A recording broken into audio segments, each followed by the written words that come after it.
Hello everyone, this is मानवी गौर and जैसे कि आप सभी को पता है एसबीआई क्लरिकल प्री के एग्जाम स्टार्ट हो चुके हैं। सो मेरा एग्जाम 12 नवंबर को था और मेरा थर्ड शिफ्ट में एग्जाम हुआ था। तो in this video I am sharing my review of exam and क्या क्या न्यू चीज़ें आई हैं और एग्ज़ाम का क्या लेवल था। सो चलिए स्टार्ट करते हैं। तो first section is reasoning. Actually हमेशा इंग्लिश ही आता है, बट इस बार क्या करा एसबीआई ने, जो हमेशा कुछ ना कुछ चेंज लेके ही आता रहता है। तो जैसी स्क्रीन ओपन हुई तो आई वॉज एक्सपेक्टिंग कि चलो इंग्लिश आएगी, फिर मैथ्स होगी, फिर रीजनिंग होगी, बट वहाँ पे रीजनिंग आ गई। तो थोड़ा कन्फ्यूजन हो गया था उस टाइम पे कि यार ये क्या सीन हो गया है। मतलब फिर मैंने थोड़ा स्क्रीन पे इधर उधर देखा कि कुछ मतलब चेंजेस तो नहीं हो गया कहीं, बट फिर मुझे लगा शायद इन्होंने शफल करके दिया इस बार। तो मैंने स्टार्ट किया एग्ज़ाम अपना रीजनिंग का।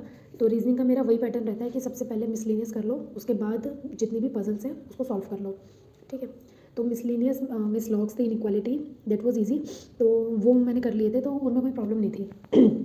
उसके बाद क्या था, एक अल्फान्यूमेरिक वाली जो स्ट्रिंग्स आती है कि प्रीसीडेड और फॉलोड बाय और ये सब जो क्वेश्चंस होते हैं, तो यार उसमें एक क्वेश्चन था, वो मैं उसमें स्टक हो गई, मेरा आंसर ही नहीं आ रहा था। आप में से किसी ने दिया हो शिफ्ट में तो प्लीज़ कमेंट बिलो।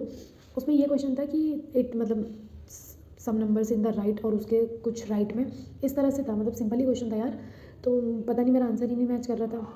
फिर मैंने उसको स्किप कर दिया। उसके बाद मैं आई पज़ल पे, ठीक है। तो पज़ल हमारी थी, एक तो डायरेक्शन सेंस आ रखा था, वो ईजी था, तो वो भी मैंने फटाफट सॉल्व कर लिया। तो यहाँ तक मेरा एग्जाम यार अच्छा चल रहा था, मतलब कोई इशू नहीं आ रहा था। फिर उसके बाद मैंने पज़ल उठाई, तो एक पज़ल थी डेजिग्नेशन वाली, जो कि आपकी की जीएम एजीएम क्लरिकल और इस तरह से 7% थे, तो वो इजीली बन गई थी, काफ़ी इजी पज़ल थी, ठीक है। उसके बाद एक पज़ल थी, वो 7 फ्लोर्स की थी या शायद 9 फ्लोर्स की थी, ऐसी थी। तो उसमें एक स्टेटमेंट थी यार कि मतलब बी के जस्ट नीचे जी बैठेगा, बट मैंने उसको उल्टा लिख दिया पज़ल में, जी के जस्ट नीचे बी कर दिया। तो यार ये सिली मिस्टेक्स ही होती हैं जब आप लाइक ज़्यादा मार्क्स नहीं देते। देखो पज़ल हर कोई बना लेगा, ठीक है ही नहीं ऐसा, मतलब जो तैयारी कर रहा है बंदा, जो ना भी कर रहा है तो उसको तुम दे दो बना, तो वो भी लेगा, कुछ ना कुछ पढ़ा लिखा जो बंदा हो तो बना ही लेगा। बट जो प्रैक्टिस से क्या इंप्रूव होती है, जो छोटी छोटी मिस्टेक्स होती है ना, लाइक मैंने जैसे जी के नीचे भी कर दिया, तो एक आपका ना अवेयरनेस वाला माइंड बन जाता है कि हाँ यार इस पॉइंट पर मिस्टेक्स हो सकती है, तो यहाँ मुझे ध्यान से काम करना है। बट आपकी जब प्रैक्टिस नहीं होती तो फिर यही होता है। तो वही गड़बड़ हो गई, फिर काफ़ी प्री में तो टाइम वेस्ट करना इस लाइक यार आपका एग्ज़ाम निकल गया हाथ से। तो फिर मुझे समझ ही नहीं आ रहा, मेरे 2 केस थे, दोनों केस कैंसिल हो गए। उसके बाद मैंने सोचा कि यार ये तो बहुत सिंपल सी है, ऐसी ये क्यों नहीं बन रही, तो मैंने दोबारा उसको बनाया। फिर मुझे समझ आया अच्छा यहाँ ये गड़बड़ थी, फिर मैंने फटाफट आंसर मार्क कर दिया, तो वो मेरा हो गया, ठीक है। उसके बाद एक पजल आई थी सर्कुलर वाली, उसमें ना 7% थे। तो 7% में होता है ना कि हमारे भाई सारा इक्विवेलेंट नहीं होगा, क्योंकि 1% ऐसा रहेगा जिसके अपोजिट में कोई भी नहीं आना। तो वो ये पजल भी मेरी, फिर इसमें भी मेरा कुछ मतलब टाइम वेस्ट हो गया था। मैंने शायद एक लेटर को 2 बार लिख दिया यार, भैया थोड़ा सा फंबल हो जाओ, फिर ऐसा लगता है बार बार गलतियाँ ही हो जा रही हैं। तो इसमें भी मेरा टाइम वेस्ट हो गया। मेरे पास ना सिर्फ इतना टाइम बचा था कि हाँ चलो एक पजल बन सकती है, या फिर 2-3 जो मिसलेनियस क्वेश्चन थे वो बन सकते हैं। तो मैंने कहा पजल बनाते हैं यार, 5-5 बंदों की थी, वो पैरेलल लाइन्स वाली पजल थी, पैरेलल रो में 5 बंदे ऊपर देख रहे, 5 नीचे, जो सामने सामने देख रहे होते हैं। तो यार उसमें मैंने अपनी फर्स्ट कंडीशन बिठाई, उसने उसने शायद second to the left extreme से बोला था कुछ, वो मैंने बिठा दिया। बट सेकंड कंडीशन मेरी उसमें बैठ ही नहीं रही थी किसी भी केस में, पता नहीं मैंने क्या गलत पढ़ा या क्या मेरा उसमें मतलब मिस्टेक हो गया, मुझे समझ ही नहीं आ रहा था। और मैंने 3 से 4 बार उसको पढ़ा कि भाई मतलब क्या गलत है, पता नहीं मुझे क्यों वो चीज़ पॉइंट ही नहीं हुई। और मुझे मतलब किसी ने वो एग्ज़ाम दिया उस शिफ्ट में, तो प्लीज़ मुझे बताना यार वो पज़ल क्या था उसमें, क्योंकि मुझे तो अभी याद भी नहीं है कुछ भी। तो मैंने बहुत ट्राई किया, बट वो पज़ल मेरे को छोड़नी ही पड़ी। तो मेरे पास इतना भी टाइम नहीं था कि मेरे मिसलेनियस क्वेश्चन बन जाए। तो 3-4 क्वेश्चंस थे, उसमें से मेरे 1-2 बन गए थे, एक ही बना था आई थिंक। तो एक क्वेश्चन यही था कि भाई इसमें से इतने इस वर्ड को उठाओ और कितने इससे वर्ड्स बन सकते हैं हमारे मीनिंगफुल, ठीक है। एक वो बैकवर्ड और फॉरवर्ड से कितने अल्फ़ाबेटिकली आते हैं, वो वाला क्वेश्चन था। तो यार देखो, जिसने मार्क्स दिए हैं, जिनकी सिली ना हो, तो उनके लिए तो काफ़ी सिंपल था, ब्लू सिंपल पेपर था। लेकिन अगर सिली मिस्टेक्स जहाँ हो गया और तुम फंस गए, तो फिर तो यार वो पूरा लूप होल ही बन जाता है, ठीक है। प्रेशर आ चुका था कि भाई रीजनिंग का तो सेक्शन हो गया ख़राब। अब मैथ्स में पूरा प्रेशर था कि मैथ्स का अच्छा करना है। तो अब मैथ्स में क्या हो रहा था, वैसे मेरी मैथ्स ठीक है क्योंकि मैं सीजीएल की तैयारी कर रही हूँ, तो मेरी अर्थमेटिक अच्छी है। तो मैथ्स में क्या हो रहा था कि मैं सिंप्लीफिकेशन में अटक रही थी, मैं माइनस करने में उसे प्लस कर रही थी, डिवाइड करना है मैं फिर सोच रही हूँ कि अच्छा ये 5 पे जाएगा कि 7 पे जाएगा, मतलब ये छोटी छोटी मिस्टेक्स हो रही थी। तो बार बार मुझे ना क्वेश्चंस को, कई क्वेश्चन थे जिनको मुझे 2-2 3-3 बार करके देखना पड़ रहा था। तो रीजनिंग में जो मैंने अपने अटैम्प्ट्स ही बताए, तो रीजनिंग में मेरे जो अटैम्प्ट्स हुए हैं वो 25 ही हुए हैं, मतलब आई नो बहुत लेस है ये।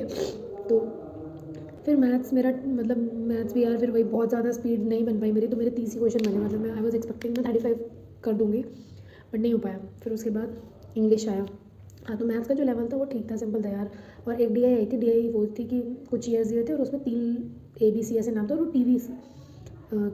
टीवी शायद सेल का था या पता नहीं क्या था, इस तरह से कुछ डेटा था, वो बार ग्राफ वाला टाइप था, ठीक है। तो सिंपल ही था, इतना कुछ मुश्किल नहीं था।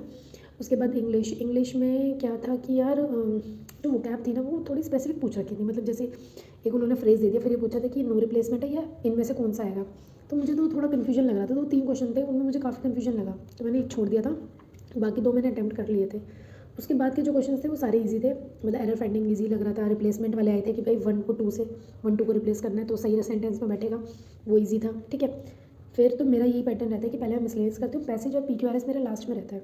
तो मैंने फिर मिसलेनियस तो अपना सारा कर लिया इंग्लिश का, अब बचा मेरा पैसेज और PQRS। उसमें भी मैं पैसेज को ही मैंने पहले प्रायोरिटी दी, तो मैंने पैसेज रीड किया, फिर मैंने क्वेश्चन।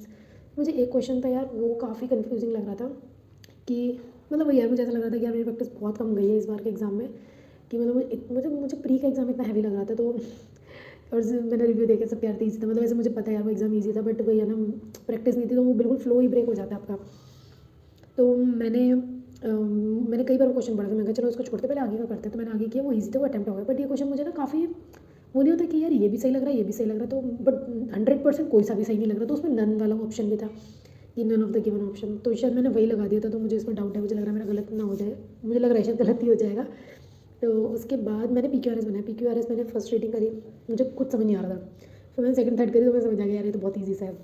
तो हो जाता है यार कई बार जब आपकी रीडिंग प्रैक्टिस नहीं होती, तो फिर मुझे एक वो लगा कि यार नहीं, मतलब अभी तो बहुत तैयारी चाहिए यार, मतलब क्योंकि मेरी रीडिंग भी छुट्टी हुई है सारी, अब जैसे आई एम वर्किंग, तो वही यार बैंक जाना, फिर CGL की भी तैयारी चल रही है साइड बाय साइड, और फिर ये बैंक का भी हो गया, तो इतना मिक्स ना नहीं हो पाता, फिर रीडिंग भी मेरी छूट रही थी, और मॉक तो मेरे 4 से 5 ही हो पाए, तो फिर मुझे काफ़ी ना मतलब बेकार ही लग रहा था कि यार बताओ, मतलब SBI का एग्ज़ाम था और निकल जाना चाहिए था, बट मुझे उम्मीद तो नहीं लग रही। चलो बाकी देखते हैं यार क्या होता है क्या नहीं होता। और मैंने दिल्ली से फिल किया है, और मेरा जो अटैम्प्ट है वो अराउंड 85 है, ठीक है। तो लास्ट ईयर ही 83.25 जनरल की कट ऑफ गई थी, तो आई थिंक इतनी ही जानी, क्योंकि लास्ट ईयर से तो पेपर मुश्किल तो था नहीं, या तो ईजी है उसके इक्विवेलेंट ही था। तो देखते हैं फिर कैसा रहता है, ठीक है। एंड मिलते हैं नेक्स्ट वीडियो में। अब तो IBPS PO मेंस के एडमिट कार्ड्स भी आ चुके हैं, सो अब बस उसकी तैयारी करते हैं और फिर अपना CGL के लिए लगते हैं। सो मिलते हैं नेक्स्ट वीडियो में, बाय बाय।